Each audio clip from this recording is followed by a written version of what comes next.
Good morning, everybody. Thank you for joining us today. I'm Tom Brackett. I'm the president of the New Jersey State Chamber of Commerce. I want to welcome you to our virtual small business webinar series that has been co-hosted for the last couple of years by the New Jersey Chamber of Commerce and NJM Insurance Group. All of these webinars that we've had have been looking at key issues that face our small business constituency, and most of them have been very topical. There are no shortages of topics that are impacting small business today, and probably one of the most topical issues right now is the potential for the tightening of credit markets. The guests we have today are three bankers with a lot of experience who will be talking about the impacts of that and what their banks are doing regarding that. So it'll be a very interactive, hopefully, a session where you will get some good information as to how to deal with the situation with your own company.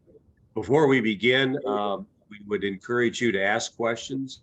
If you do have a question, please utilize the chat box for the question, and we will get to as many of the questions as we can in the 60 minutes that we have allocated to today's webinar. I want to thank NJM Insurance Group for their continuing partnership with us. They've been a great corporate partner for the Chamber, and they're absolutely one of the most prominent corporate citizens in our state right now. And with that, it is my pleasure to introduce Henry Reese, Manager, Commercial Lines Premium Audit, NJM Insurance Group. So Henry, I'll turn it over to you. Thank you, Tom. Good morning. I'm Henry Reese, Manager of Commercial Lines Premium Audit for NJM Insurance Group. NJM is proud to sponsor this webinar series spotlighting issues facing small businesses in New Jersey. I want to thank the New Jersey Chamber of Commerce for the opportunity to briefly speak with you today. The New Jersey Chamber has been a central voice for the Garden State businesses for more than a century and a vocal advocate in the corridors of the Capitol and Trenton. NJM has been helping small businesses meet their insurance needs since 1917. We've been the largest writer of workers' compensation in New Jersey for more than 70 years. We're also a leading provider of commercial auto insurance. We wrote those two, and only those two lines of business for the better part of a century. However, we've added new products to better serve our policyholders and potential new customers. We expanded our footprint at the same time. NJM is now a leading regional insurer serving business customers in Connecticut, Delaware, Maryland, New York, Pennsylvania, and of course, New Jersey.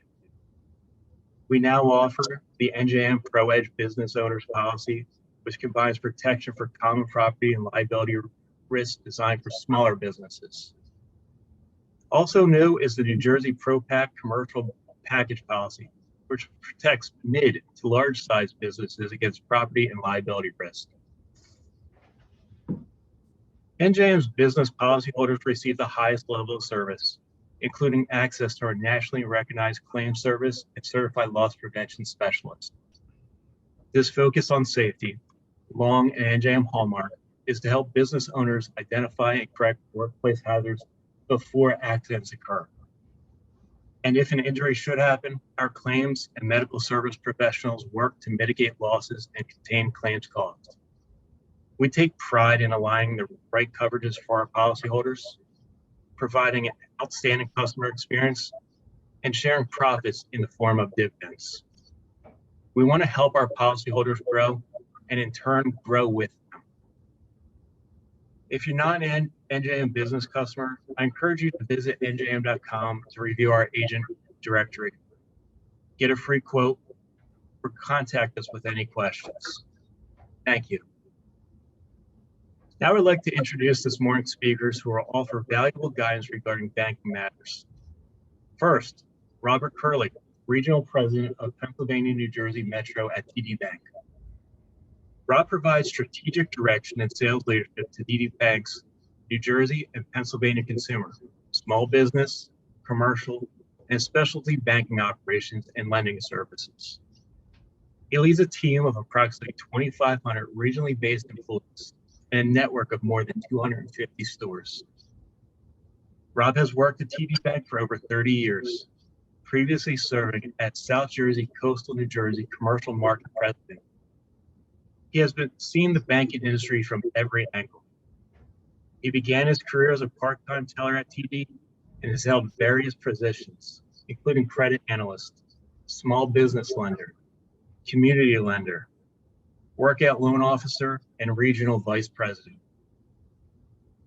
This morning's second speaker will be William Ruckert, Senior VP, Senior Relationship Manager at Provident Bank. As Senior Relationship Manager, Bill is responsible for attracting and managing relationships with privately held middle market companies headquartered in New Jersey. In addition, he provides a leadership role internally and externally in support of the bank's strategic objectives, including the professional development of colleagues. He's been working with the bank for 17 years. In keeping with today's topic, Bill is well-versed in business development, underwriting, and loan documentation. This morning's third speaker will be John Fitzgerald, President and CEO of Magyar Bank. John has been with Magyar Bank, a community bank headquartered in New Brunswick since 2001, serving as CEO since 2010. An industry veteran of over 30 years, John established the bank's commercial lending department. He was previously the bank's chief operating officer, responsible for the bank's branch network, retail deposit, and loan operations departments. John is involved in numerous community professional organizations, including NJ Bankers, the State Theater, and the Middlesex County Regional Chamber of Commerce. Today's moderator is Tom Bracken, President and CEO of the New Jersey Chamber of Commerce. Tom became the New Jersey Chamber of Commerce's president and CEO in 2011. Before taking the chamber reins in 2011, Tom spent 40 years in the banking and financial service industries, serving as president of Tri-State Capitals Bank's New Jersey operation in 2008 to 2011. He was president and CEO of Sun Bancorp Inc. from 2001 to 2007. Tom has held executive positions with First Union Bank and States Financial Corporation. He is a former chairman of the Economic Development Corporation of Friend and of the New Jersey Bankers. Rob, Bill, John, and Tom have some important and helpful information to share this morning. So it is my pleasure to turn the proceedings over to Rob Curley. Hey, good morning, and thank you, Henry, for that great introduction. And I'm really happy to be here this morning to talk about what's happening in the banking industry. So I know we're here to talk about navigating the credit markets. I really think it's important to frame the crisis and what caused it. Because the tightening we may be seeing is really a direct reflection of each bank and the impact that crisis is having on their institution.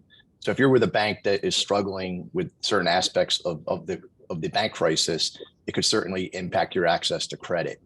So this crisis really stemmed from trillions of dollars in government spending and a lot of stimulus money that came out during the pandemic over the past 2 years that really led to the high inflation that we're seeing. So in order to combat that, the Fed rapidly increased interest rates to try to contain this inflation. And prime rate has gone from 3.25% to 8.25% in a relatively short period of time, probably the quickest I've ever seen in my 34 years of banking. So simply put, banks make money by providing loans to our customers and through making investments in bonds and U.S. Treasuries and other instruments. And as investment rates were so low for such a long period of time, many banks made long-term investments to get a few more basis points of income. So as the Fed increased the rates, these banks were forced to report unrealized losses on these investments, which then in turn created panic among some depositors. And while many banks are exposed to this risk, it's very important to note that the 3 banks that failed each had a unique customer base, where most banks have a very diverse customer base, including retail, small business, commercial, and government clients. Signature Valley Bank, for example, was very well known to be a bank that catered to the technology sector and had a lot of private equity firms as clients. Signature Bank had a large presence in the cryptocurrency industry, and First Republic was really focused on high net worth individuals who had significant deposits well above FDIC limits. So when these banks reported these unrealized losses, their customers became nervous And there were deposit runs on each of these institutions that then led to other financial problems and their ultimate demise. So the point is, most banks may report unrealized losses on these investments because we all do it, but because most banks have such a diverse customer base and a good percentage of our customers are within FDIC limits, a run on deposits is less likely at most banks. I do think we will see, some more bank failures, and mergers will certainly occur in the coming months. But I really don't expect this crisis to be nearly as bad as the 2008-2009 crisis, which led to the Great Recession. At the end of the day, I don't think we have a systemic credit tightening issue outside maybe a few key industries, such as investment, office real estate, and to a lesser degree, retail real estate, which actually has weathered quite well. And we did not see the losses on retail investment real estate that we thought we might have seen a couple of years ago. But there's still a lot of liquidity out there, and the stronger banks are lending. So I think it's important that business owners really take the time to find the right bank that can support them in good times and in bad. And with that, I look forward to the rest of the conference.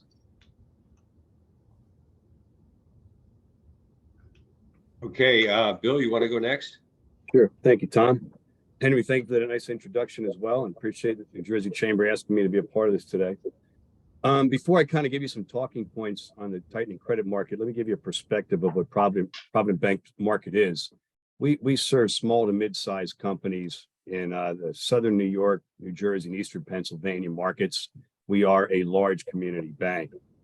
So not dissimilar to what Rob was saying, I don't know that I'd characterize this market necessarily as tightening credit, although certainly the commercial real estate space there is, and I'll talk about that in a moment. But the changing elements of the market in the last 12 months have come at a breakneck speed. As Rob had alluded to, short-term interest rates escalated in a 12-month period of time after 15 years of historic lows. So there were 2 decades of workers coming into the workforce who never saw a 5% coupon before, and they had sticker shock.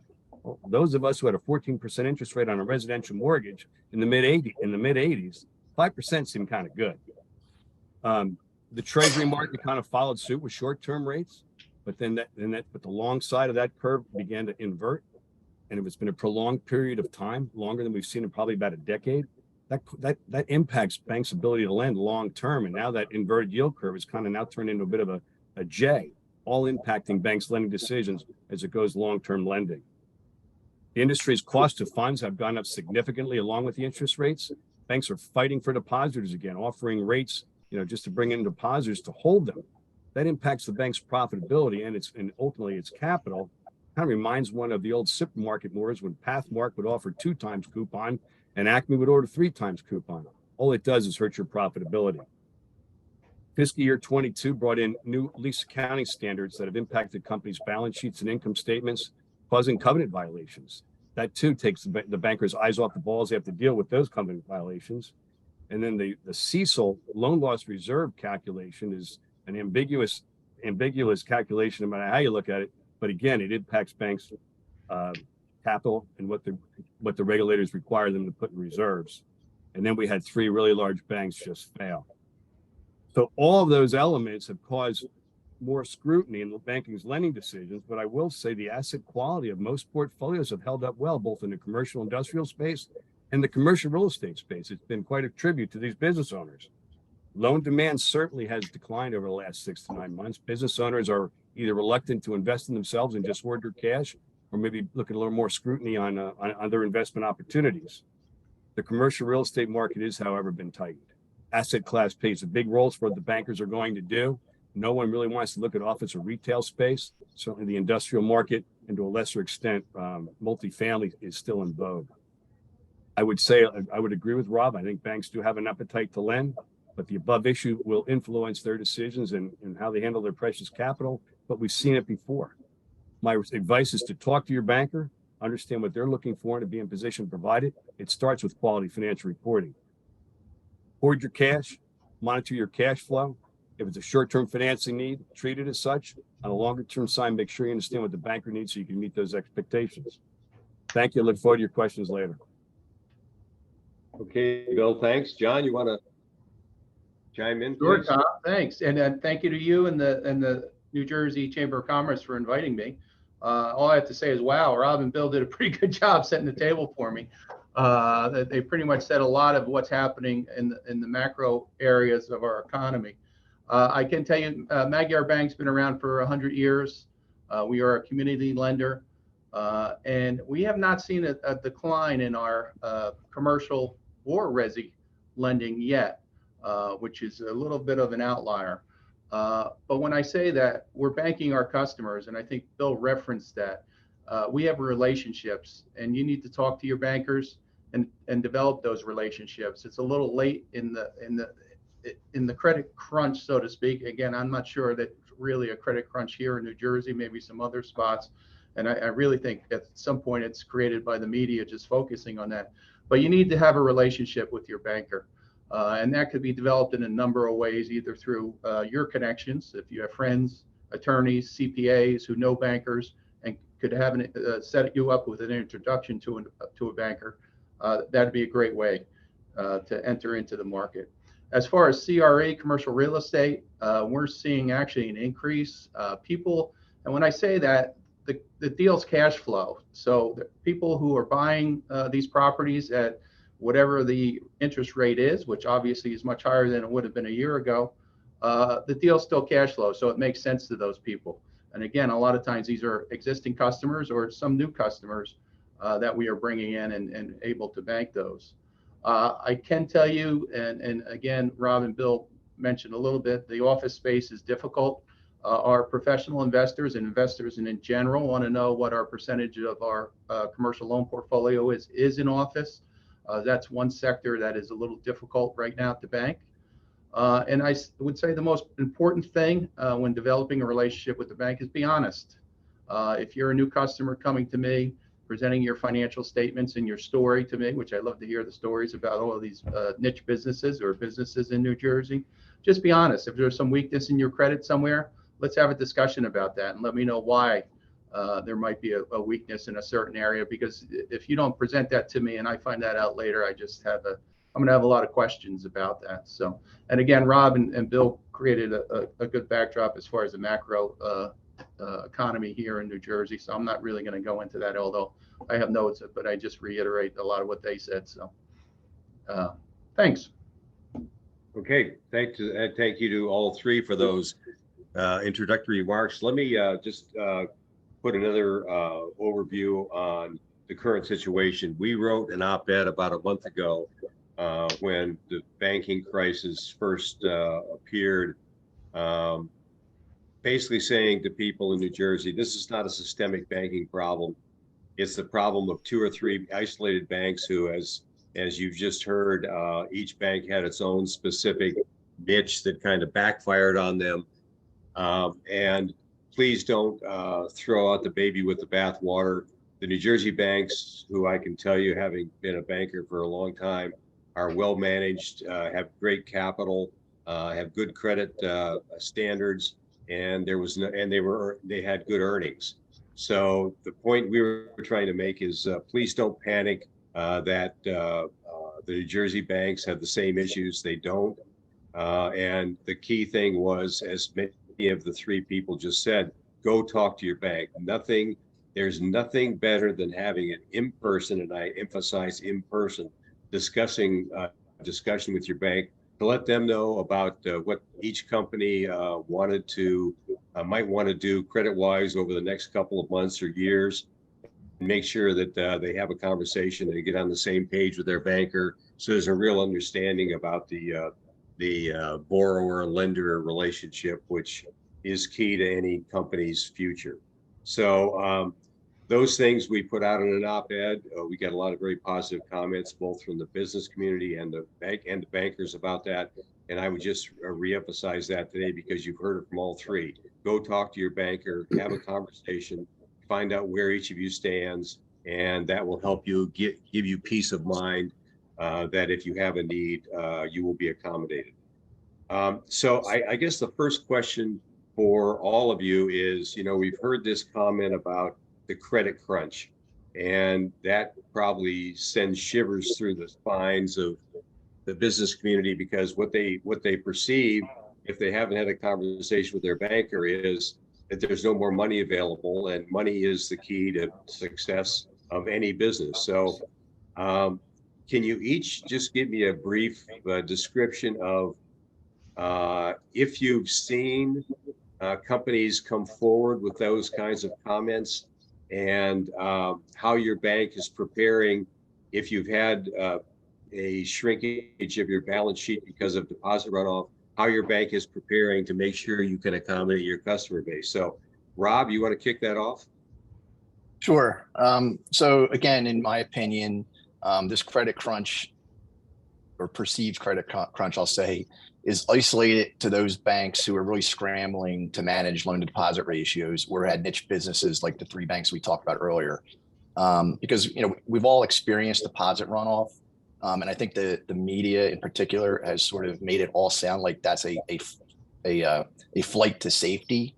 And that's really not factual. I mean, part of it is a flight to safety recently, but we started to see deposit runoff back in the fall of 2022 because there was a lot of stimulus money that was put into our system, particularly paycheck protection loans, for example. And a lot of customers did not want to spend that money until they knew it was going to be forgiven. So we had quite a bit of PPP money sitting on our balance sheet. We were the fourth largest producer of PPP loans in the country. And as those loans began to be forgiven, customers began to deploy that capital into their businesses and spend that money. So that did create some runoff.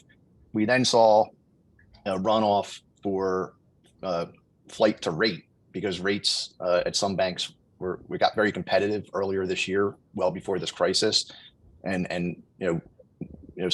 our bank in particular, we maintained prudent eyesight to where rates were and try to find that balance as to what made sense. So we did see some runoff for rate sensitivity. And then obviously, there has been a flight to safety in some instances as the crisis started to develop. But in our particular case, we actually saw a positive inflow. So the second thing I would say is, loan demand has really been tempered by this rapid rise in interest rates, where prime has gone from 3.25 to 8.25 in such a short period of time. And this additional interest cost has either altered business owners' growth plans, or the cost of borrowings just became unaffordable, and they struggle to meet minimum debt service requirements, which didn't change. We all still use the same debt service coverage ratios, and we're all pretty consistent with that.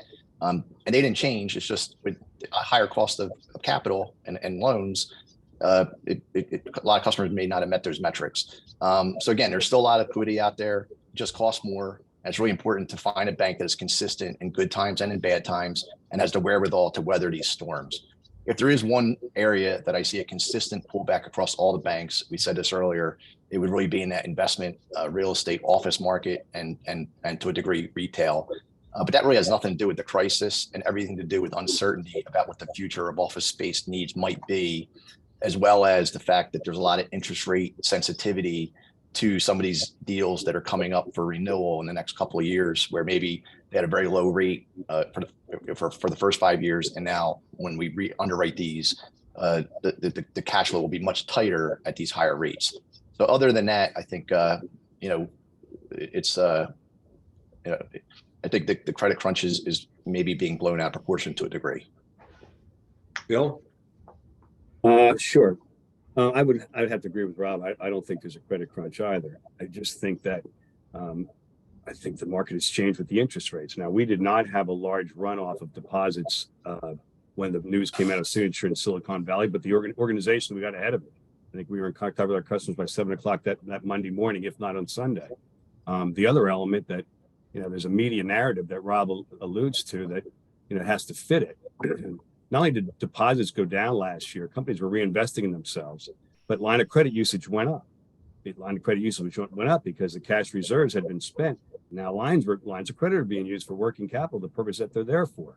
But as a result, the balance of deposits versus the loans was changing. It was just a cycle. With regard to the increasing interest rates, sometimes it's a good idea to have a person with gray hair in a room. You'll remember prior to 2008, when rates were a little more volatile, as the prime went up, the banks would increase the deposit rate by pushing a button. It wouldn't go up to the same degree as prime, but it would automatically go up, and there'd be a 60-day lag. When rates went up last year, The bank said, shh, don't say anything. We can make a lot of money here. We keep 0% interest. Other people woke up to that. So it was kind of a knee-jerk reaction to the whole thing. But I do think that the banks themselves, because of what happened with Silicon Valley et al., the regulators are going to have a knee-jerk reaction. Banks are going to try to hoard their capital a little bit, but a good deal is going to get approved and it's going to get done. John? With the credit crunch, I really do, as I said earlier, think it's media driven a lot, especially in New Jersey. When you have news cycles that change every hour and all you hear about is credit crunch, it gets people worried. And I think the media likes those type of stories that get people worried. We don't see that here. And the community banking sector and having been very involved in New Jersey bankers, I haven't heard of a lot of banks that are in a credit crunch, so to speak. We are lending. We're a little bit different. We've actually saw an increase, a pretty substantial increase in deposits over the last month and a half. So we're okay liquidity wise. We have a lot of avenues that we could use, which is a very fortunate position to be in. Loan demand for us has been up, and we will look at deals, but again, it's customer driven. We need to know what your story is and what your financials are. We need to get a real handle on that. Commercial real estate loans, we will do all day long, so to speak, as long as the cash flow works. And as Bill and Rob pointed out, with the increased interest rates, sometimes it's a little bit stressed as far as the cash flow goes. Definitely office is a difficult loan to make these days, but that really goes back to COVID, when businesses moved out of the office and the work at home model was in place. So there's a lot of empty office due to COVID. Doesn't really have a lot to do with the credit crunch as far as how stringently we look at those office CRE deals. But again, I think it's media driven. I don't think the Fed is helping with their rapid rise in interest rates. And fiscal policy actually has been non-existent coming out of Washington, which we don't need to get into political discussion, but they need to get off their bums, so to speak, and do something there in Washington rather than just argue with each other, because they're not helping anything as far as the banking industry. And in fact, they're hurting because of the pressure they're putting on our regulators. That will come back to be a discussion with not only the largest banks, but also with the community banks that we'll have to have with our regulators. And they get tough when they're getting yelled at in Washington. So it'll be an interesting conversation that we will have. What second question? What are you all seeing from your business customers as far as the most stressful items they're facing right now, and how do you relate all the pressures on the business community right now with your ability to continue to support their credit needs? Let's shift it up a little bit. Bill, you want to kick that one off? Sure, Tom, thanks. So I think probably the biggest two issues are supply chain continues to be difficult, and attracting quality labor is the second element. It's not 1 and 2, it's pretty much 1 and 1A. And both of those items are causing inflationary pressure on their cost of goods sold and their operating expenses, so it's impacting their profitability. You know, that person that was making $12 an hour now making 18, they're not going back to $12 an hour. So the companies are trying to increase their pricing to fall through back to the consumer. It's not a new model, but the supply chain and labor are the two most difficult items that most business owners are dealing with. And as that plays out with those companies and impacts their P&L and their balance sheets and their financial health, at what point in time do you sit with them and counsel them about the fact that it might be impacting their credit line or their ability to borrow from you if they have a borrowing need? For me specifically, Tom, those conversations generally done within the customer portfolio that I handle, probably quarterly, but certainly semi-annually. But at worst, it's annual. But I mean, you have to have those sometimes you got to lay people off. Yeah. John, you want to take a shot at that? Sure.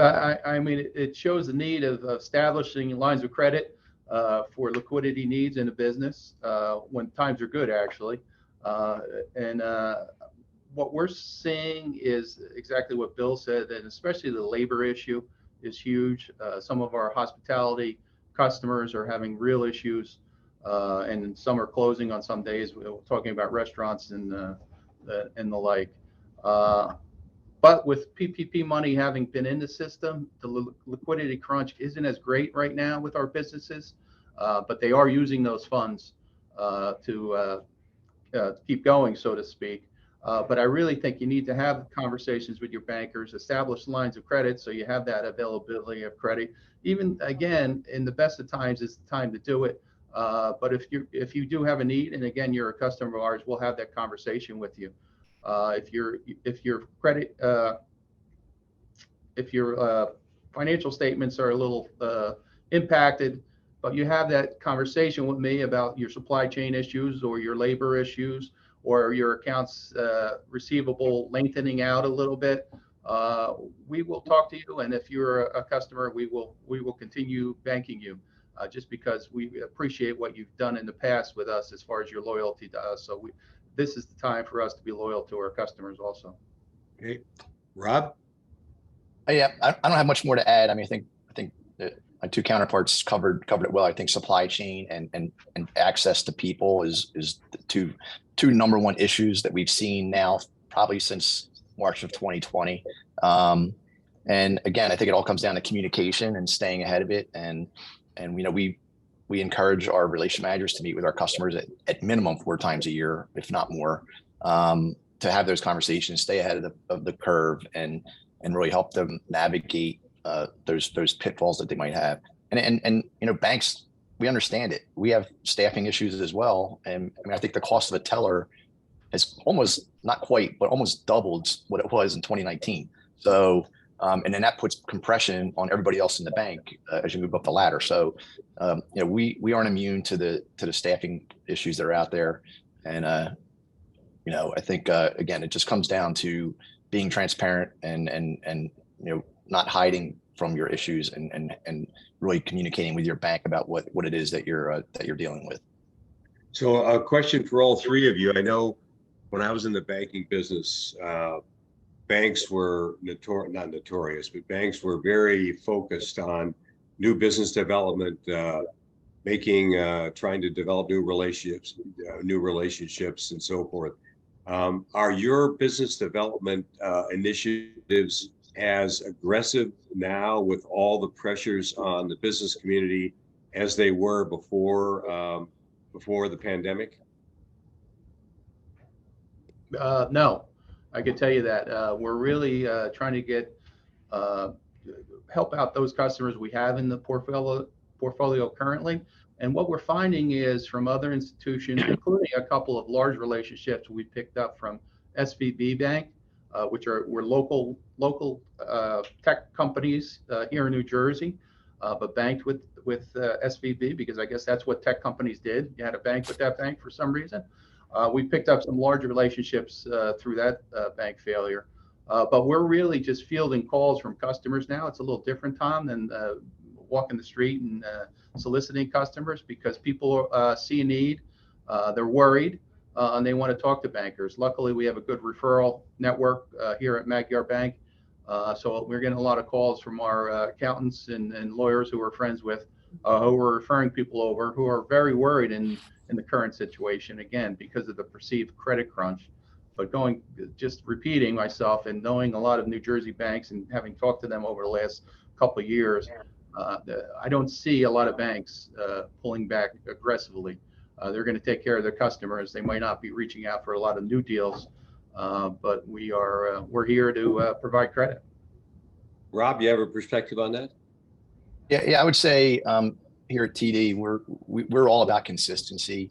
I always tell people when times are really good, it's more difficult for us to compete because we might be a little bit higher price or maybe perceived to be a little bit tighter on credit.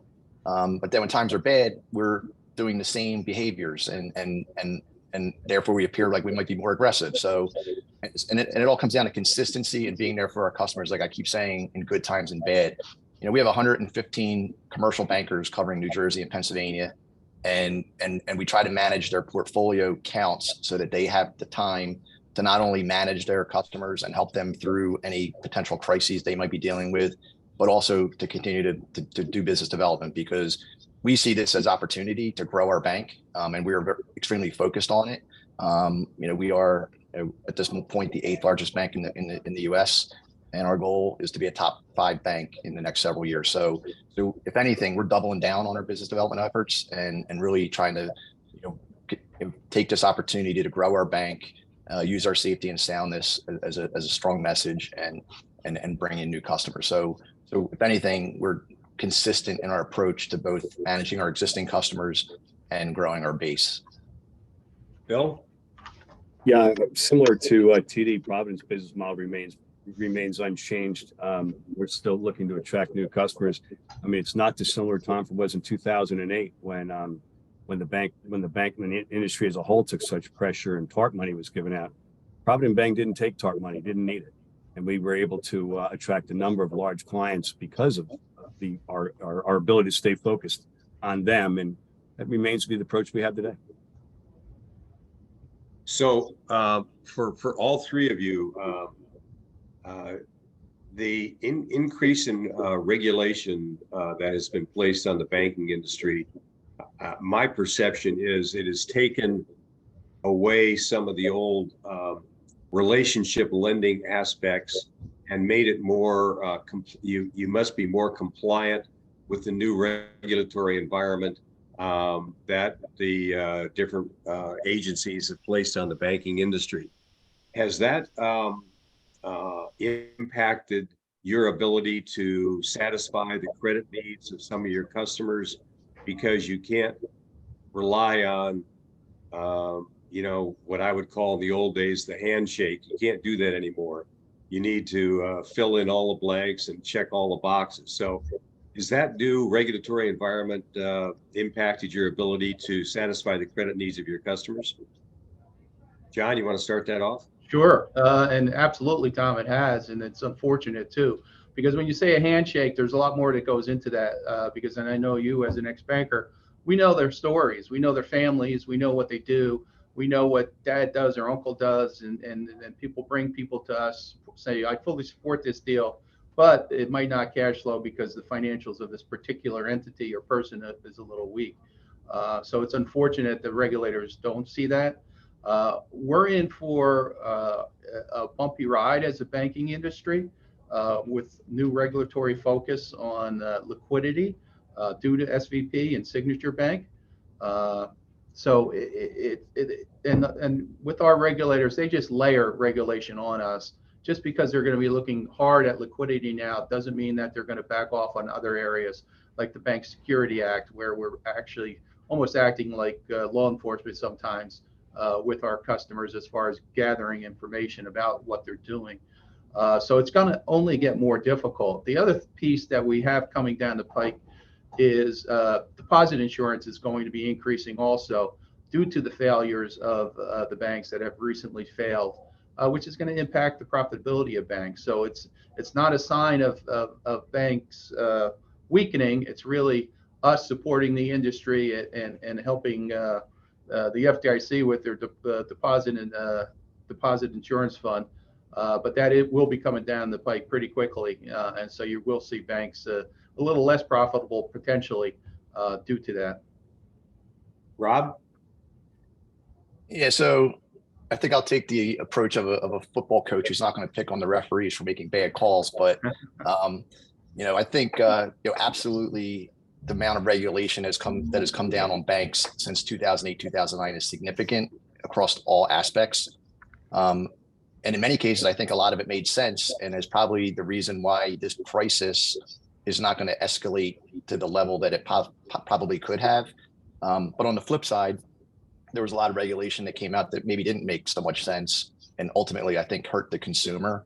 And I'm not going to get into those details, but at the end of the day, we take the approach of dealing with the cards we were dealt and figuring out ways to service our customers within the regulatory environment that we live within. And yes, it's a challenge, but again, I think it is what it is. And, I can't think of many opportunities that we lost because of regulation.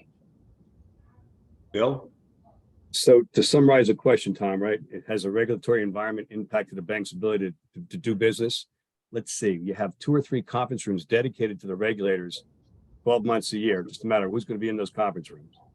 The biggest growing department in every bank is compliance. So sure, they've impacted our ability to do business.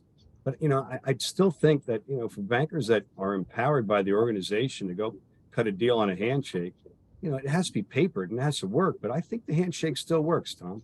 At least I'm fortunate enough that I can work in that environment. Provident Bank can work in that environment. But yeah, I mean, John's right. Bank Secrecy Act, we're the government.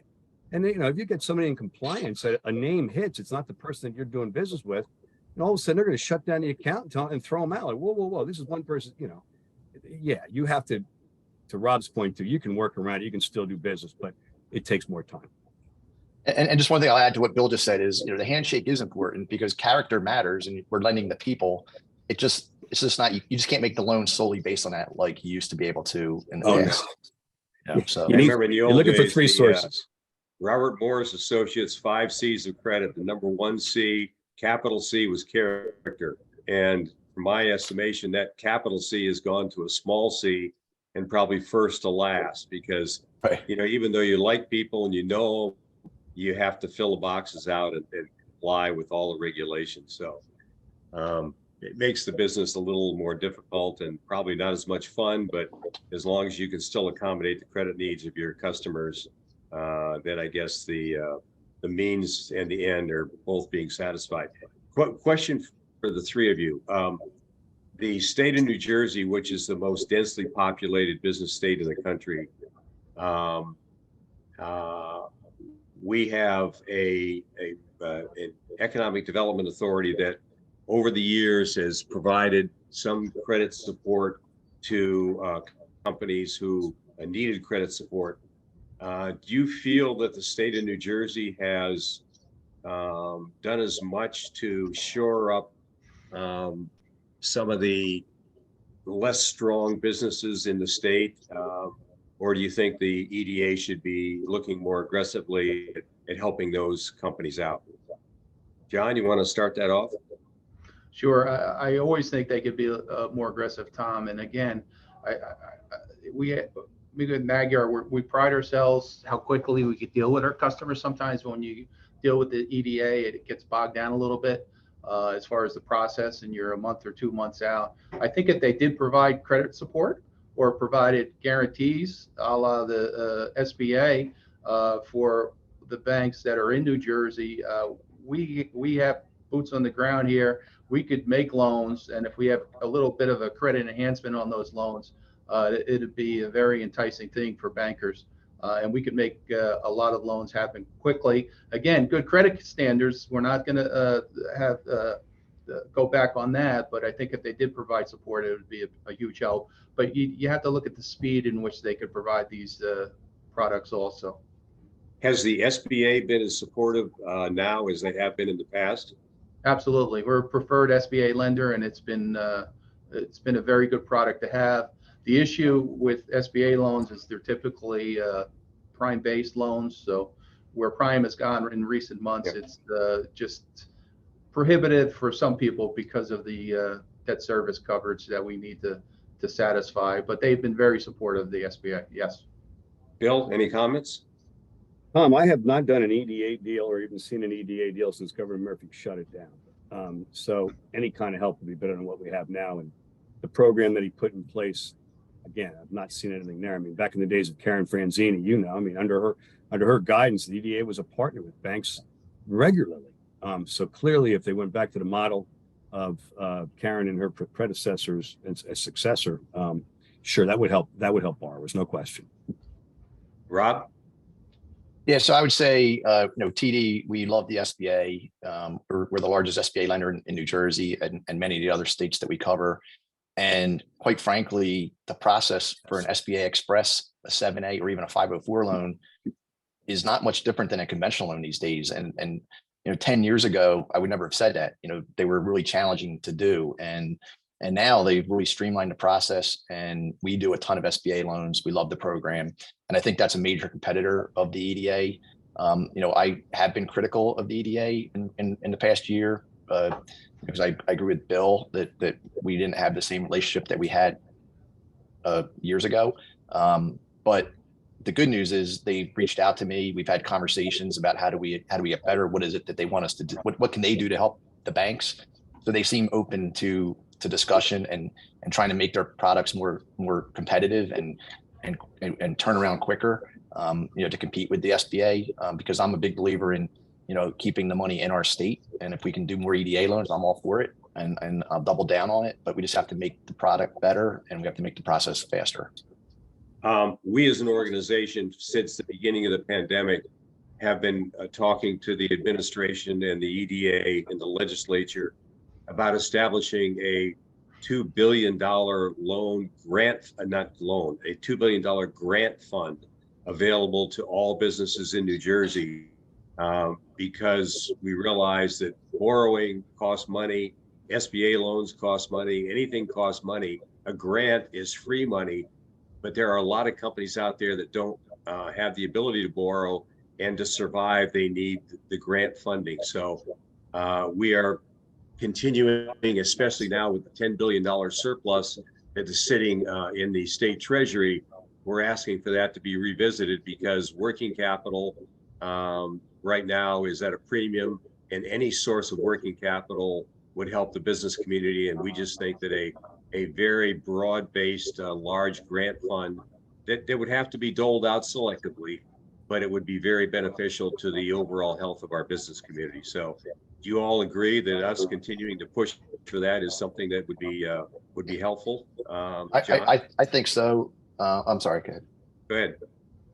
No, I think so. I think, New Jersey is a small business state, and access to capital and being bankable is a challenge for many businesses, especially in low to moderate income communities. So, anytime we could provide capital to these businesses to help get them to a point where they could, have banking relationships, it's great for our state and great for our businesses. Tom, I would just say PPP was probably one of the most successful federal programs in my 35 years in banking. And maybe the state could take a look at that and use that as a template, or partially as a template, and use banks, because we have the relationships. Sometimes and the state makes things a little too difficult, a little too onerous for our customers. If they're coming to us with a program, we guide our customers through that process. We're able to provide all the information that anyone would need to know where that money is going. But they should really look at PPP as a template for any program they might be thinking about. Doesn't have to be exactly the same, but it was a very successful program for our customers. It saved the business community. Yeah. Saved our economy. Bill, any comments?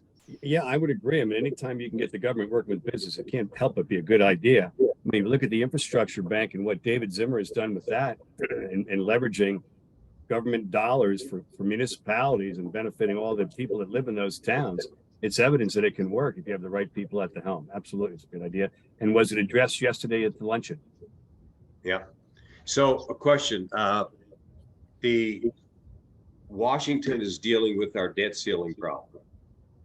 And even though I think most people think that they will have a compromise and get something done before our Treasury defaults on credit, there is the likelihood or a possibility that could happen. If that happens, there has to be, and I don't know what they are, but there has to be some significant impacts on the state of New Jersey that will be all negative. Is your bank, are your banks considering the possibility that the debt ceiling issue will not be resolved, and how you will deal with the ripple effect of that? Rob, you want to kick that off? I mean, obviously it's a concern. We've faced this, many times over the years, and, we believe it will be resolved. But I think, yes, I think you have to be ready for any contingency.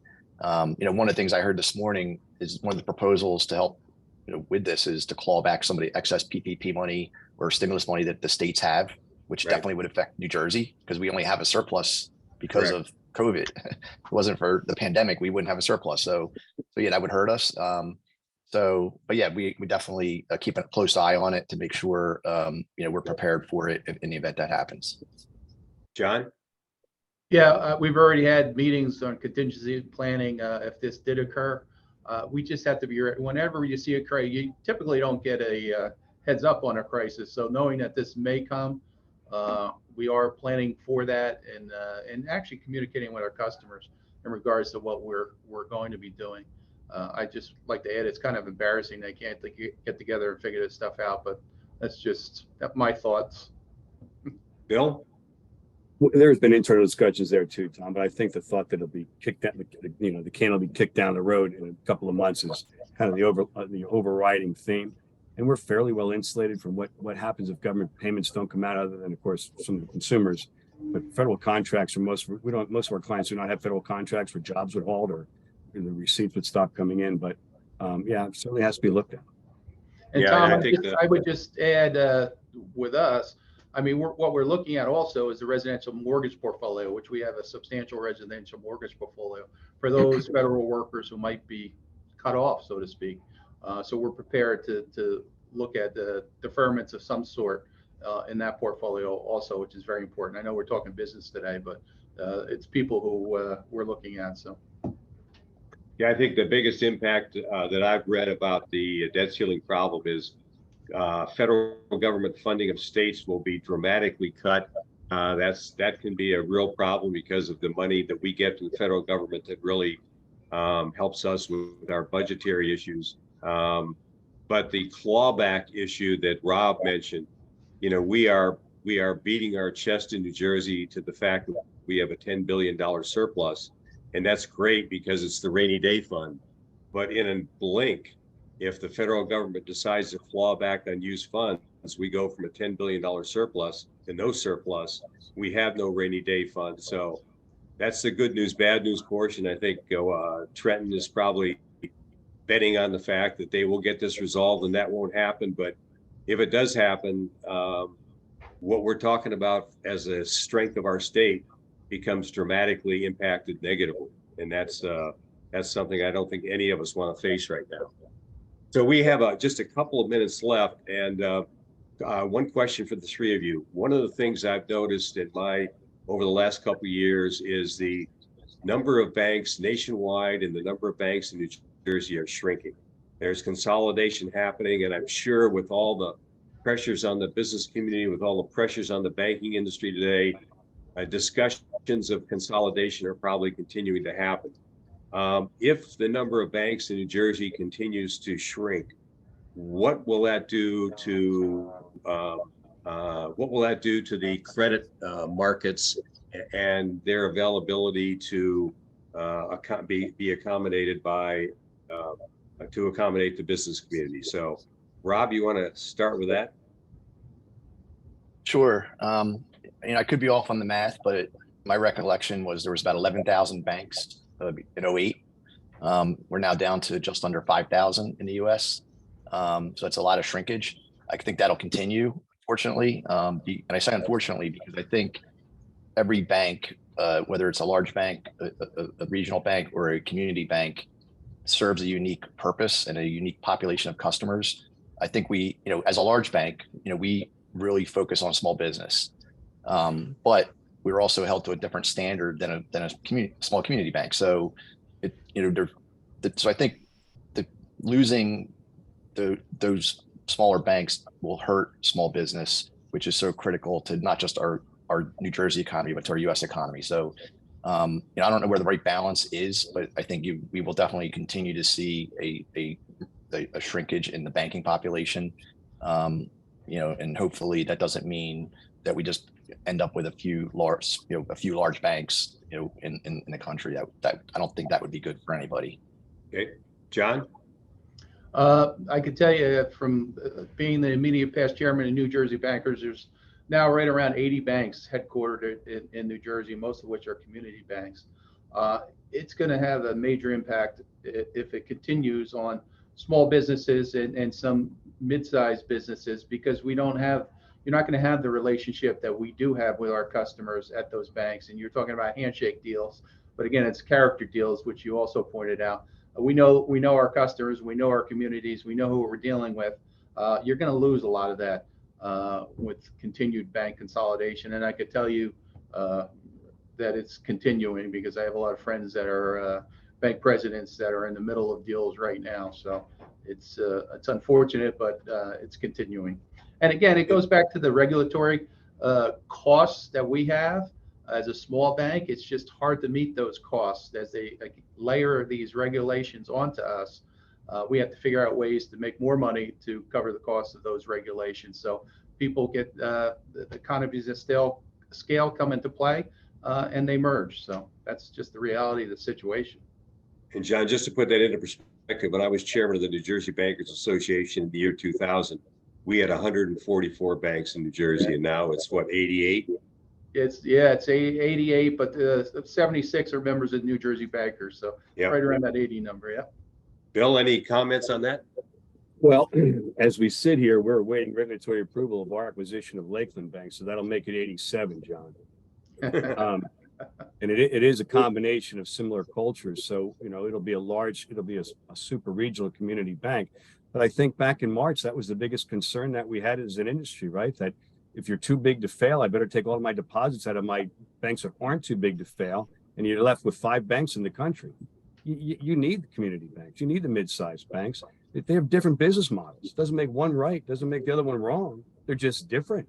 And they execute to different markets and different customers. So sure, you absolutely have to have competition here. And Tom, I think I remember you talking about the declining number of banks in this country 30 years ago at quarter states. I mean, it's been going on for a while. Yep. Well, we're at 10 o'clock, which is the witching hour. And if I'm a business customer who participated in this call, I would take great comfort in the comments all 3 of you made, because I think it reinforces the fact that we do not have a systemic banking problem, but we have strong banks in the state of New Jersey who are ready, willing, and able to accommodate their credit needs. And we're hearing that from the smaller bank here and the regional bank and a larger bank. And I think that's the perspective we wanted to get, to have the complete spectrum of bank sizes covered. So I really do appreciate everything all of you said. I think it was a great 60 minutes. Again, if I'm a business customer, I think I take great comfort in knowing that as long as I communicate with my banker, I should be okay, and just continue to keep my company as strong as it can be, and monitor the environment that's going on out there. So Rob and Bill and John, thank you very much for a very informative 60 minutes. And I would just mention to the people on the call that our next webinar will be June the 14th, where we will explore artificial intelligence and its impact on employers, the employee, and society. And believe me, if you aren't keeping in tune with artificial intelligence right now, you need to tune into this, because it's coming fast and it's going to impact everybody. So thank you again to everybody. Thank you for the participants on the call, and stay positive, and we will get through this as we've done with every other crisis we face. So thank you all, and have a great day. Thank you. Thank you.